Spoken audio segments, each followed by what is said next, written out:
What's up, stock compounders? Brad here. So today I want to talk about Charlie Munger talking at the Sohn Conference. Okay, the Sohn Conference, an investing conference in Australia. It just happened yesterday. And I found out about it through a guy, Liow, who runs Araved Global.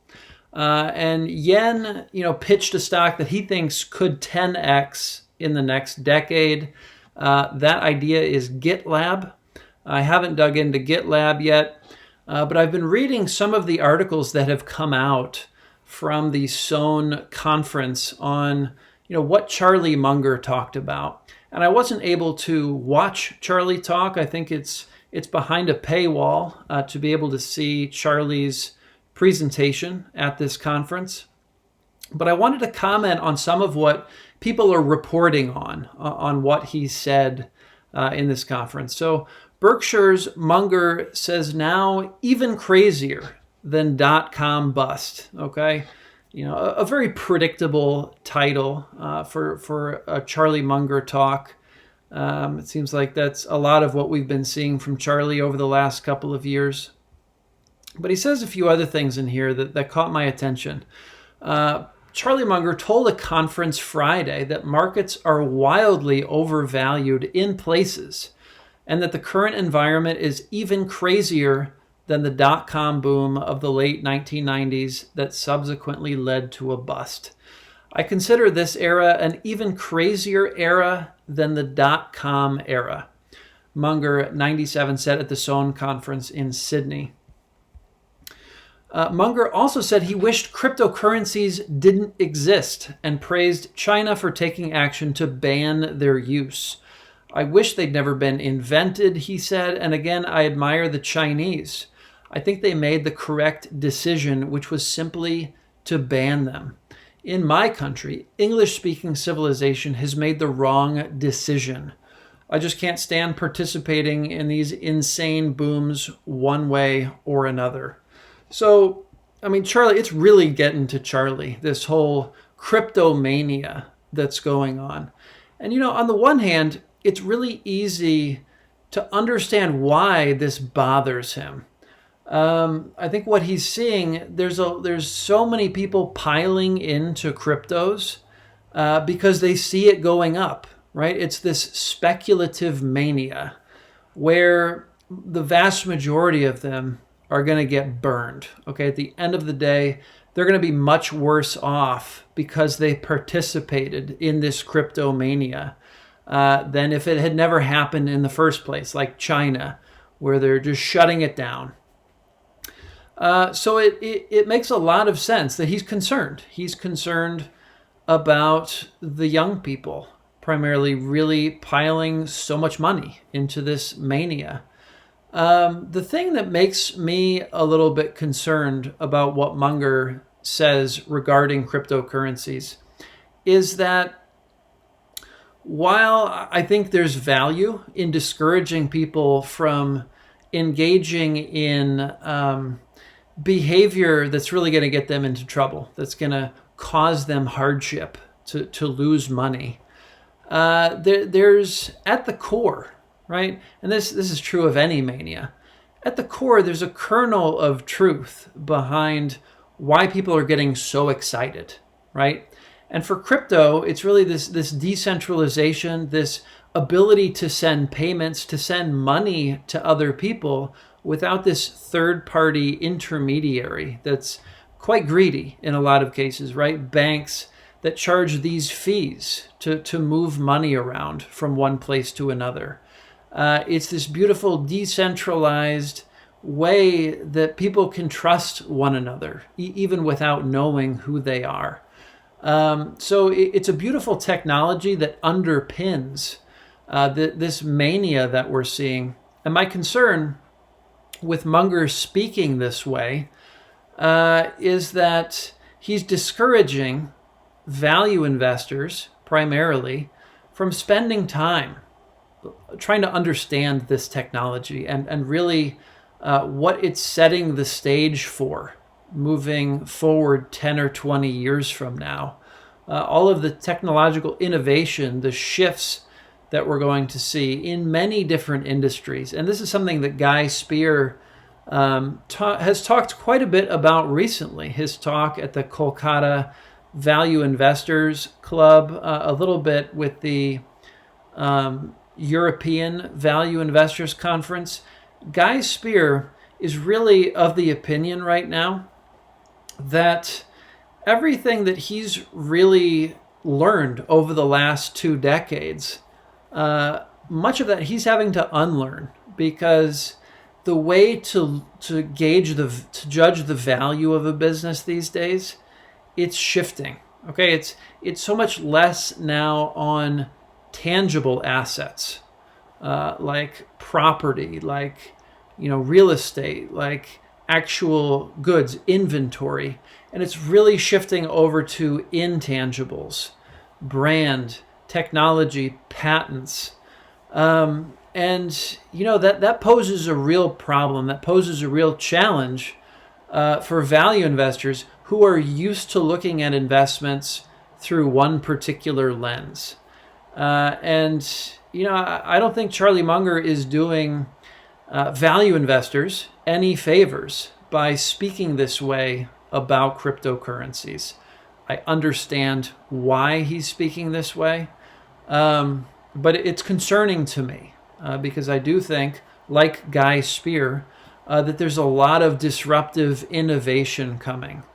And if we're not interested in that innovation, it can quite possibly very quickly catch us by surprise in the portfolio and disrupt a lot of companies that we just assume have a very entrenched position. So I wanted to share that kind of in response to Charlie Munger's continued disdain for crypto.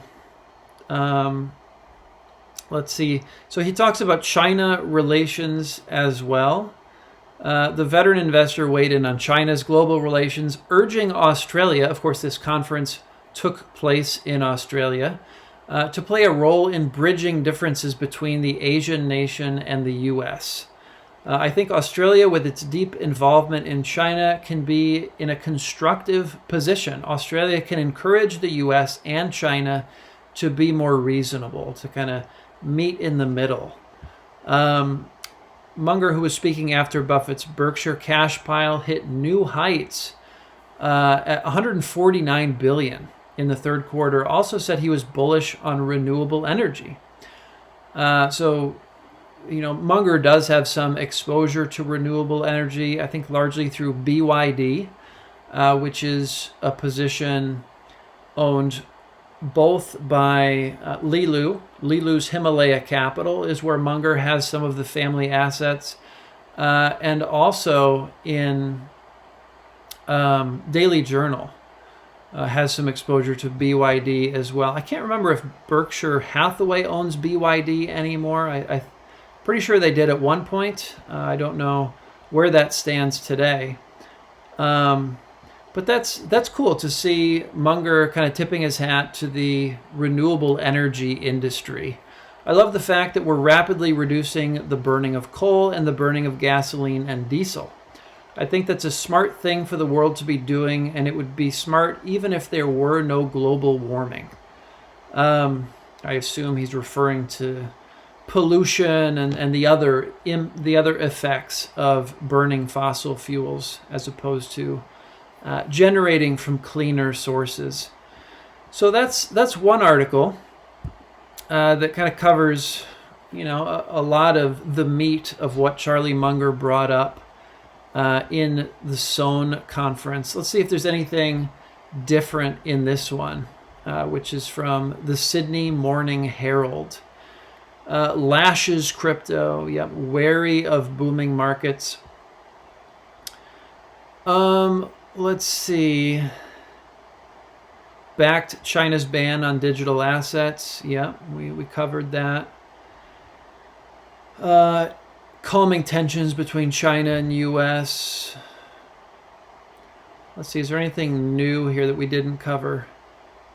underlining the stretched valuations of quality listed companies, and reiterated his extreme skepticism towards crypto.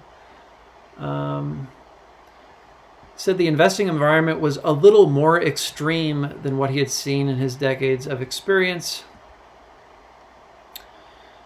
I think the dot-com boom was crazier in terms of valuation than even what we have now. But overall, I consider this era even crazier than the dot-com era. So perhaps less extremeness in the equity markets. Certainly there are pockets of the equity markets like the meme stocks where there's clearly bubble-like activity. But it sounds like most of the craziness that Munger is referring to is in the crypto NFT kind of space. I'm never going to buy a cryptocurrency. I wish they'd never been invented. I think the Chinese made the correct decision to simply ban them. Anything else? Right. Okay, so Berkshire has major investments, including BYD.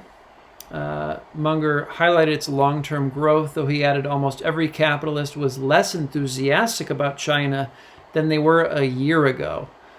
We've seen that clearly in the stock price of Alibaba, Tencent. Basically, every company I've seen over in China has just taken a pounding in the last year, presumably because of investor concerns around regulation, not really fully grasping just how the CCP is going to roll out regulation across all these different industries and how it's going to impact the public companies in China.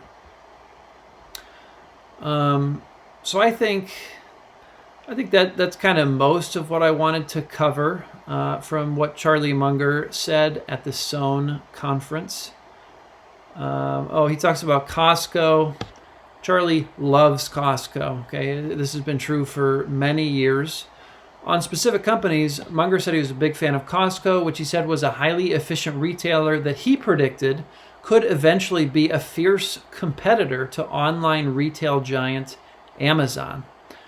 I don't think I've ever heard him speak quite that way about Costco, that it could really give Amazon some competition. Also said he was a strong supporter of using more renewable energy, right? So particularly from wind and solar, looks like what Charlie highlighted. So those are some kind of highlights from what Charlie Munger said at the Sohn Conference. I'm probably going to dig a little bit more into GitLab, which was Yen Liao's pick. Just kind of briefly share that, kind of whet your appetite for that video that I'll be coming out with soon. While all of the stock picks at the Sohn Hearts and Mind Investment Conference are believed to be offering potentially market-beating returns, the most ambitious might be Yen Liao's selection, GitLab. The managing partner of Aravd Global informed attendees of his high conviction in GitLab. However, Liao's estimated upside to the DevOps platform company is the real elephant in the room. Opportunity for GitLab to 10x in value in the coming decade. So for those of you who are versed in compounding, a 10x in 10 years is a 26% annualized return. Okay, so obviously very strong returns projected from Yen on this one.